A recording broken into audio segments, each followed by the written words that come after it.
You don't know me, but someone wants you gone. Then why should I trust you? You shouldn't.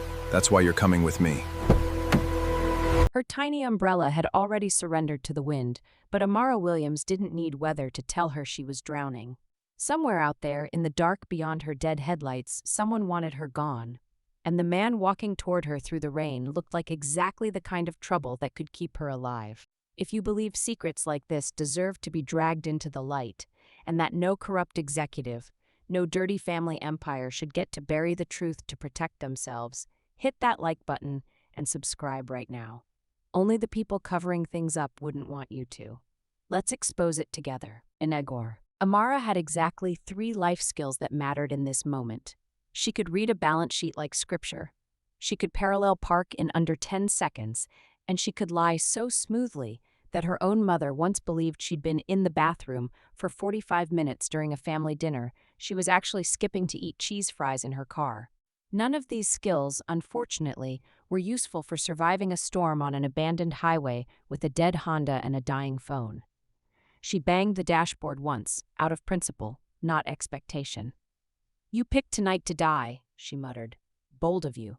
The rain came down like it had a grudge against the entire state, hammering the roof in a rhythm that felt personal. Amara hugged her coat tighter and watched her phone battery blink from 4% to 3%, each percentage point a tiny funeral. She'd tried calling roadside assistance twice. Both times the call dropped before anyone picked up, which felt less like bad signal and more like the universe actively rooting against her. 3 days. That's all it had taken to turn her life from boring but stable into hunted. 3 days since she'd found the discrepancy buried in Halverson Capital's quarterly filings. A shell company so cleverly disguised it practically wore a fake mustache, funneling money through Macau, the Caymans, and finally into accounts tied to a name that made her blood run cold when she cross-referenced it. An organization Interpol had a whole task force dedicated to. She hadn't gone looking for a conspiracy. She'd just been doing her job, which apparently was now a crime punishable by pry marks on her apartment door and a car that suspiciously refused to start. Headlights. Amara's stomach dropped before her brain caught up. Not 1 set, 3. Crawling toward her with the unhurried confidence of men who already knew she had nowhere to run. She fumbled for her phone, useless as it was, like it might somehow save her through sheer force of desperation. Then a 4th set of lights appeared. Faster, closer. A black sedan cut across the storm like it had been summoned rather than driven, and it didn't slow down so much as it made a decision to stop. The man who stepped out looked like he'd wandered off the cover of a magazine that didn't officially exist yet. Tailored black shirt clinging to broad shoulders despite the rain, dark hair swept back, ink creeping from beneath his collar like it was trying to escape something. He didn't rush. He didn't flinch at the storm. He looked at her the way men usually looked at ledgers that didn't balance, with quiet, focused irritation. "Why are you alone out here?" His voice cut clean through the rain, low and even, like the weather was an inconvenience he intended to have a word with later. "Why are you?" Amara shot back, because apparently near-death experiences didn't cure her of smart mouth. His eyes flicked past her shoulder, toward the 3 approaching cars, and something in his posture shifted. Not fear, nothing so human as fear, more like a predator recalculating terrain. "Get in my car." "I don't know you." "Neither do I," he said, and somehow that was the most honest thing anyone had said to her in 3 days of nothing but lies and dead ends. The 3 vehicles rolled to a stop several yards back, engines idling, headlights washing the rain silver. Men emerged, 4, maybe 5, moving with the loose, confident menace of people who'd done this before. Amara's pulse hammered so loud she was sure the stranger could hear it over the storm. He stepped between her and them without being asked.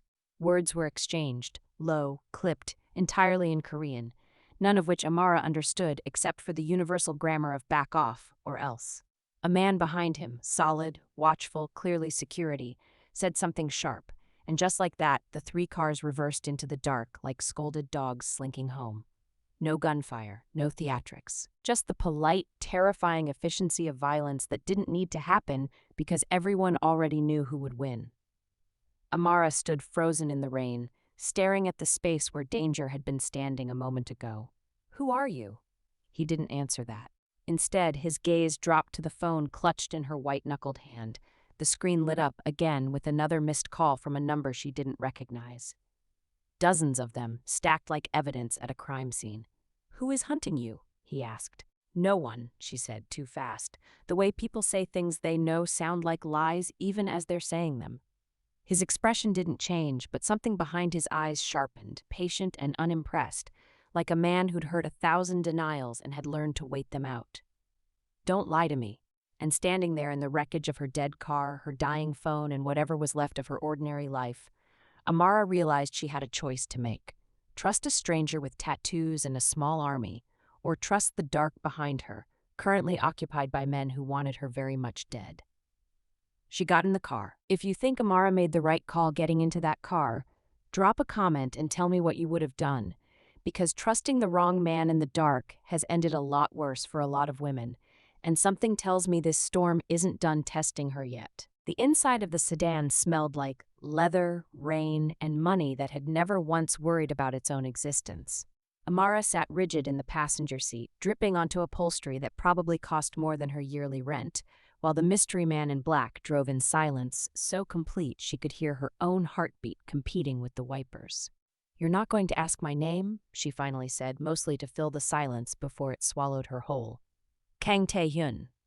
He said it like a fact, not an introduction, the way a storm doesn't introduce itself before it ruins your week. "And I already know yours." Amara Williams, forensic auditor, Halverson Capital. Missing for 3 days according to the calls flooding your phone. Amara's stomach dropped somewhere near her waterlogged shoes. "You've been watching me." "I've been watching them." He didn't look at her, eyes fixed on the dark road ahead like he was daring it to produce another surprise. "The 3 cars that found you on that highway don't work for anyone who cares about your late fees. They work for people who make problems disappear. You are unfortunately currently classified as a problem." "Comforting," she muttered. "Really? 5 stars. Would get kidnapped by a stranger again." The faintest twitch pulled at the corner of his mouth. Not quite a smile, more like a man remembering that smiling was a thing faces sometimes did. "You're not being kidnapped. If I wanted you disposed of, the highway would have been considerably more convenient." "Wow, thank you. That's the nicest thing anyone said to me all week, and I mean that with my whole chest." They pulled through a gate that looked like it had personally offended several architects into submission. Iron, ivy, security cameras disguised as garden ornaments. Beyond it, the estate rose out of the storm like something built by a man with more money than patience for other people's opinions. Marble, glass, floodlights carving clean white lines through the rain. "This is your house?" Amara asked. "This is where you'll be safe. Temporarily." He parked, cut the engine, and finally turned to look at her fully for the first time since the highway. Up close, his eyes weren't cold so much as guarded, like a vault that had learned the hard way not to trust the people asking for the combination. "Tell me what you found. All of it. Now, before we go inside, because once we're through those doors, there are people listening who don't need to hear you say it twice." So she told him. The shell company. The 4 countries. The forensic trail she'd followed like breadcrumbs made of laundered money, ending in accounts that shouldn't have existed, tied to an organization with a name that made grown men's voices drop half an octave. She told him about the pry marks on her door, the calls, the mechanic who swore her car had been acting up on its own right before it stopped acting at all. Tae-hyun listened without interrupting, which Amara found more unsettling than if he'd reacted at every turn, like watching someone read their own eulogy and taking notes. When she finally said the name buried deepest in the files, the one she'd almost convinced herself she'd misread, something in his jaw went very still. "Say that again," he said quietly. She did. The temperature in the car seemed to drop several degrees, though the heater hadn't changed. "That's impossible," he said, but his voice had lost its earlier certainty, the way a man's voice does when the impossible has just become extremely, personally possible. "I've got the documents to back it up," Amara said. "I don't lie about spreadsheets. It's the one thing I take seriously." "That name," Tae-hyun said slowly, each word placed like a man diffusing something that ticked, "belongs to someone inside my organization. Someone I have trusted for over a decade." And there it was, the moment the storm outside stopped being the only thing threatening to drown her. Because if the man sitting across from her, A man who apparently commanded small armies and disappeared threats with a raised eyebrow had just discovered a traitor closer to his own heart than he'd ever suspected. Then Amara wasn't just caught in someone else's war anymore. She'd just handed him the map to it. "So what happens now?" she asked, throat dry despite the rain still clinging to her hair. Tae-hyun's expression hardened into something Amara imagined very few people lived long enough to describe accurately. "Now," he said, "we find out exactly how deep this betrayal goes, and you, Miss Williams, are going to need somewhere no one can reach you while I do. If you've ever discovered a betrayal so close it made your whole chest cave in, drop a comment and tell me how you handled it, because loyalty that turns out to be a lie doesn't just break trust, it rewrites everything you thought you knew. And Tae-hyun is about to find that out the hard way." The inside of the mansion looked like the love child of a five-star hotel and a fortress that had given up pretending it wasn't one. Marble floors gleamed under chandeliers that probably cost more than Amara's entire college education, and yet every hallway had the particular tension of a place where somebody, somewhere, was always watching a monitor. "Cheerful," Amara said, dripping onto the pristine floor. "Very welcome home, very also we might murder you. Great energy." "No one is murdering you," Tae-hyun said, already halfway across the foyer like small talk was a language he'd never bothered learning. "Not while you're under my protection."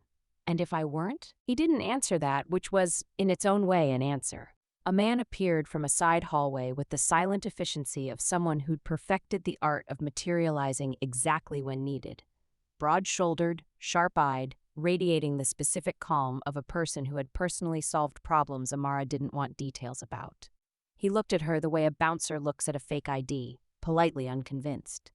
"This is Tae-hyun," Tae-hyun said. "Head of my security. He'll want your full account of tonight."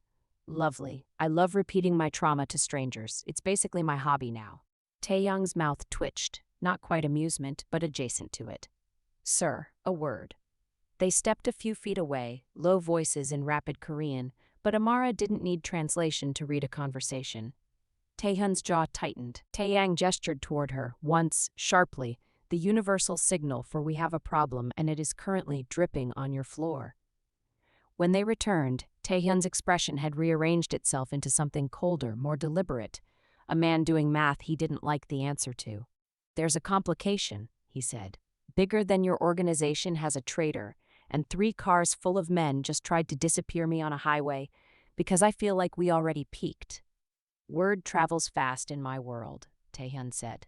"By morning, every enemy I have will know a woman connected to a financial trail leading straight into my organization is currently inside my house. That makes you a target with a spotlight on her. Protection alone won't be enough." Tae-yang cut in, arms crossed, voice flat as a closing argument.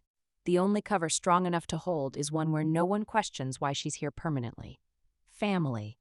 Specifically," he glanced at Tae-hyun, the look of a man delivering news he already knew would land badly. "Marriage." Amara laughed. Actually laughed, a short, disbelieving bark that echoed off the marble like it too thought this was ridiculous. "I'm sorry, what?" "It's the only identity that grants you full protection, staff loyalty, and legal standing inside this house without inviting questions," Tae-yang continued, entirely unbothered by her tone, like he negotiated hostile takeovers of people's personal lives on a weekly basis. "A guest can be removed, a girlfriend can be dismissed as a phase, a wife cannot be touched without starting a war," Tae-hyun finished quietly. Amara looked between the two men, half convinced she'd hit her head on the dashboard, and this was all a very elaborate concussion dream. 24 hours ago, my biggest problem was a rounding error in a quarterly report," she said. "Now you're telling me I need to become a Mafia wife to survive the week." "It wouldn't be real," Tae-hyun said, and something about how quickly he said it made her wonder who he was reassuring, her or himself. "A formality. Paperwork and appearances. Nothing more." "Nothing more," she repeated, testing the words like they might be a trap. Knowing this world so far, they probably were. He turned to face her fully, the mansion's harsh light carving shadows along a face that had clearly spent years perfecting the art of giving nothing away. And yet, for just a fraction of a second, something flickered there. Uncertainty, maybe. Or the particular unease of a man about to ask something he already suspected would change more than either of them intended. "You're my wife now," he said. Flat, final, like a verdict. Amara stared at him, rainwater still pooling at her feet, her entire life reduced to a single absurd sentence spoken by a man she'd known for exactly 90 minutes. "For your safety," he added when she didn't respond, as if that clarified anything at all. Nothing more. Somewhere behind her, Tae-hyun was already on his phone, murmuring instructions about paperwork and press releases like this was a merger and not two strangers being legally bound together to dodge a bullet, figuratively, and very possibly, literally. Amara opened her mouth to argue, to laugh again, to say absolutely not, and found, to her own surprise, that the word wouldn't come. If you think fake marriages for protection ever stay fake, drop a comment and let me know, because Tae-hyun's little arrangement has the energy of a plan that's about to blow up in everyone's face. And something tells me the real danger in this house isn't outside the gates at all. Amara had signed a lot of documents in her life, mortgage disclosures, NDAs, a particularly aggressive gym membership contract she still regretted, but none of them had come with an armed guard standing by the door and a groom who looked like he was signing a peace treaty rather than a marriage certificate. "You could at least pretend to be nervous," she muttered, pen hovering over the paperwork spread across a mahogany desk that probably had its own zip code. "I am extremely aware of the stakes," Tae-hyun said, not looking up from his own signature. "Nervousness is a luxury for people with fewer enemies." Romantic. Truly. I'll cherish this moment forever. The corner of his mouth did that almost smile thing again, the one that seemed to surprise him as much as it did her, before disappearing like it had never happened. Tae-hyun stood near the window, arms crossed, watching the exchange with the weary patience of a man who'd clearly signed off on worse ideas and lived to regret most of them. "The staff have been briefed," Tae-hyun said once the papers were signed, sealed, and made unfortunately official. "As far as anyone outside this house is concerned, you've been together for 6 months, married quietly, out of respect for privacy. No one asks questions about a man who values discretion." "And if someone does ask," Amara said, "then they stop asking," Tae-hyun said, in a tone that made it very clear how they stopped, and Amara decided she didn't need further detail on that particular business practice. Her room, because apparently even fake wives got their own room, which she supposed was the one mercy in all this, was bigger than her old apartment, with floor-to-ceiling windows overlooking gardens too manicured to be trusted. She stood at the glass, watching the storm finally begin to loosen its grip on the sky, and tried to reconcile the version of her life from 3 days ago with the one currently unfolding in a house that had more security cameras than her entire childhood neighborhood. A knock. Tae-hyun still in the doorway like he hadn't quite decided whether entering was allowed. "You don't have to hover," she said. "I'm not going to redecorate out of spite. Yet. I wanted to make sure you had what you needed. A time machine back to Tuesday would be great if you've got one lying around." He almost smiled again. Really, the man needed to commit to a bit, and stepped further into the room, gaze drifting, unfocused, toward a hallway she hadn't explored yet. Something in his posture shifted, a weight settling over his shoulders that hadn't been there during the paperwork. "There's a room down the hall," he said, almost to himself. "You'll want to avoid it. Now you've just guaranteed I'll go straight there." That earned her the first real, unguarded look he'd given her all night, startled, almost amused, before the wall came back up. "It was my sister's." The word landed heavier than she expected. "Was?" He didn't answer right away, and Amara had learned enough about this man in one storm-soaked evening to recognize the particular silence of someone deciding how much of the truth a person had earned. "She died 4 years ago," he said finally. "Circumstances I don't discuss. Not with staff, not with allies, not," he added, meeting her eyes, "with wives of convenience." "Noted," Amara said, softer than she intended. "I won't push." "You will," he said, and for the first time, it didn't sound like an accusation. "You strike me as someone who pushes. Occupational hazard. Spreadsheets don't balance themselves, and neither do secrets." Something passed between them then, brief, unnamed, gone before either of them could put a label on it. Tae-hyun cleared his throat and stepped back toward the door, composure reassembling itself like armor sliding into place. "Rest," he said. "Tomorrow, Tae-hyun begins tracing the name in your files. It won't be pleasant." "When has anything about tonight been pleasant?" He paused at the threshold, glancing back at her with an expression she couldn't quite read, something between wariness and the faintest, most reluctant curiosity. "Good night, Amara. It was the first time he'd said her name like it belonged to a person and not a problem to be solved. Long after the door clicked shut, Amara sat by the window, watching the last of the storm drain from the sky, and thought about a locked room down the hall holding a grief its owner refused to name, and wondered, not for the first time that night, exactly what kind of house she'd just agreed to call home. If you think grief hidden behind locked doors always finds a way out eventually, drop a comment and tell me what secret you think is waiting in that room, because Tae-hyun's guarded past is about to become very relevant, and I don't think he's ready for what digging it up will cost him. Morning in the Kang estate arrived with the quiet efficiency of everything else in the house. No bird song, no gentle light through curtains, just the soft, precise click of a maid setting a breakfast tray down like she was diffusing something. "Mr. Kang requests your presence in the east study," the woman said, bowing slightly before disappearing, leaving Amara alone with eggs arranged so artfully she felt guilty eating them. The east study turned out to be less study and more war room with better lighting. Screens lined one wall, each displaying financial charts, security feeds, and what looked suspiciously like a family tree with several names circled in red. Tae-hyun stood over a table covered in printouts, looking like a man who hadn't slept and resented anyone who had. "Miss Williams." He didn't look up. "Your file's checked out, every transaction, every shell company. You have a gift for this." "I have a gift for getting myself almost murdered over a gift, apparently." Tae-hyun stood by the window, arms crossed, jaw tight in a way that suggested the last several hours had not been kind to him. "We've narrowed the source," he said. "The name in your documents connects to someone who has access to my organization's financial infrastructure. Someone with clearance few people hold." "How few?" "4 people," Tae-hyun said, "including myself and Mr. Kang." The silence that followed had weight to it, the kind that pressed against the walls. Amara looked between them, doing the math even she didn't want to finish. "So either you're lying to me," she said slowly, "or one of the 2 remaining people is someone you'd trust with your life."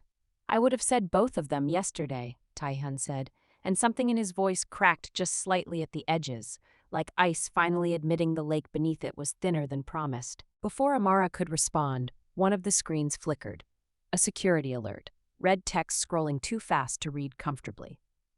Tae-hyun crossed the room in 3 strides, fingers flying across a keyboard, and the temperature in the study dropped several degrees that had nothing to do with air conditioning. "We have a breach," he said. "Someone accessed the West Wing servers 11 minutes ago. Internal credentials." "Which means it wasn't outsiders," Tae-hyun said, voice gone dangerously calm, the calm of a man who had stopped being surprised and started being precise. "It was someone already inside the walls." Amara felt her pulse pick up. The particular fear of watching 2 men who dealt in bodies and money realized the enemy wasn't at the gate but already sitting at dinner with them. "What was taken?" Tae-hyun's jaw worked once before he answered. "Your file. The original documentation. Someone wanted to know exactly how much you knew, and now they do." "Wonderful," Amara said. "So not only am I a target, I'm now a confirmed target with a very specific, itemized list of everything I know, truly living my best life." Tae-hyun turned from the window, and for the first time since the highway, Amara saw something in his expression that wasn't calculation or command. It was worry, raw and unpracticed, like a muscle he wasn't used to flexing. "You should have told me everything last night, every detail. If they know how deep your evidence goes." "I did tell you everything," she snapped, some of her fear curdling into anger, because apparently that was how her body processed terror, with attitude. "I handed you my entire life on a silver platter the second I got in your car. Forgive me for not anticipating that your fortress has a leak somewhere between the marble and the chandeliers." The room went quiet. Tae-hyun had the good sense to suddenly find something fascinating on his tablet. Tae-hyun exhaled, some of the hardness in his shoulders softening. Not gone, just redirected, like a storm choosing a new target. "You're right," he said, and it clearly cost him something to say it. "I underestimated how close this threat sits. That's my failure, not yours." It wasn't quite an apology, but it was close enough that Amara felt some of her anger loosen its grip. "So what now?" she asked. "Now," Tae-hyun said, gaze sliding to the screen still scrolling red, "we find out which of the 2 people I trust most in this world decided my organization and my wife were worth betraying." Amara didn't miss the word. Wife.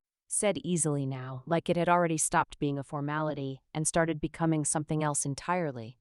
She just wasn't sure either of them was ready to admit that yet.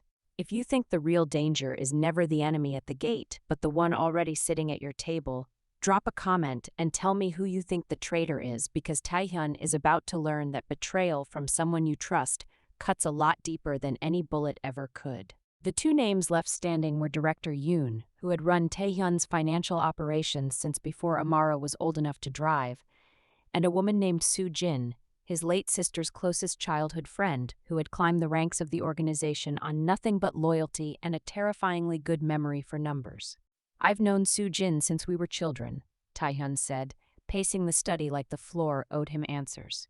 "She was there when my sister died. She grieved with me." "And Director Yoon?" Amara asked. "Has been with this family longer than I've been alive," Tae-yang said. "Which means he's either the least likely suspect in this room or the most patient one." "Comforting," Amara muttered, really narrowing it down. They didn't have to wait long to find out. That evening, as the household settled into the particular hush of a mansion pretending nothing was wrong, Amara found herself wandering the east corridor. Not lost exactly, more like a woman incapable of leaving a locked door alone once she'd been told to avoid it. The door to Tae-hyun's sister's room stood slightly ajar. She told herself she was just checking the latch. She told herself a lot of things right before she pushed it open anyway. Inside, moonlight spilled across a room frozen in time. A childhood desk, framed photographs, a shelf of books that hadn't been touched in years except for the layer of careful, deliberate, dust-free space around one particular photo. Amara stepped closer, and her stomach dropped clean through the floor. The photograph showed a teenage Tae-hyun, his sister laughing beside him, and behind them, barely in frame, unmistakably younger but unmistakably herself, stood a face Amara knew better than any other in the world. Her own mother. "That's not possible," Amara whispered, picking up the frame with hands that had gone numb. "It's very possible." Amara spun. Soo-jin stood in the doorway, composed, pleasant, terrifying in the particular way of someone who had clearly been waiting for this exact moment for a very long time. "I wondered how long it would take you to find that room," she said, stepping inside, closing the door with a soft click that landed like a gunshot. "Tae-hyun keeps it locked for sentiment. I keep it unlocked for opportunity." "You're the leak," Amara said, understanding arriving all at once, cold and absolute. "I'm the architect," Soo-jin corrected, almost gently, like she was proud of the distinction. "Your mother worked for this family 15 years ago. Before you were born into your comfortable little American life, she was a translator here. Trusted, close, entangled in things far above her position. Things involving Tae-hyun's sister's death." "That's a lie." "It's a documented fact your mother spent considerable effort burying." Soo-jin's smile didn't waver. "When you started digging into Halverson's finances, you weren't uncovering a random discrepancy, Ms. Williams. You were pulling on a thread that led directly back to your own mother's involvement in a death this family still believes was an accident." The floor tilted under Amara's feet. "My mother had nothing to do with." "Your mother had everything to do with it," Soo-jin said, voice sharpening at last, the pleasant mask cracking to reveal something far colder beneath. "And when I realized her daughter had accidentally stumbled into Tae-hyun's orbit, I saw an opportunity too perfect to waste. Let you get close. Let you dig. Let Tae-hyun fall for the daughter of the woman who helped bury his sister's murder, and then watch his empire collapse from the inside when the truth finally surfaces." "You planned this," Amara breathed. "The sabotage. The men on the highway. All of it. You orchestrated my entire abduction into this house."